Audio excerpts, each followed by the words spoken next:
তো দেখুন আমার মা রোজা করছে শবে বরাতে, আর আমি একটু ইফতারির জোগাড় করছি মায়ের জন্য।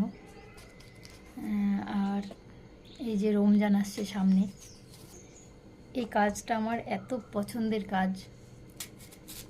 রোজা রাখবে যারা, সবার জন্য ইফতারের জোগাড় করা, কাজটা আমার খুব পছন্দের কাজ।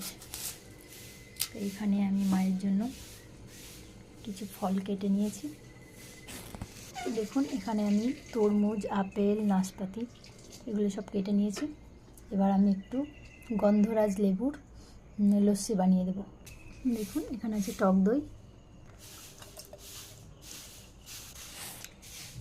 গন্ধরাজ লেবু, এর সেন্টটা কিন্তু দারুণ লাগে। লেবুটা দিয়ে দেবো এবার। দেখুন অ্যাড করব চিনি, চিনিটা বেশি দেবো না, 2 চামচ দিয়েছি।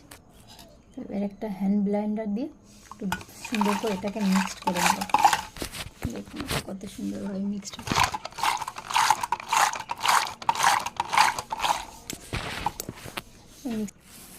দেখুন রেডি হয়ে গেছে আমার গন্ধরাজ লেবুর লস্যি।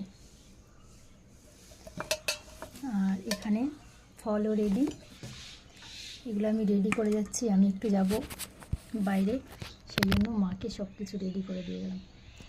আর যাদের মা বাবা আছে, থাকতে মূল্য দিতে শেখো, চলে গেলে তখন আর পাবে।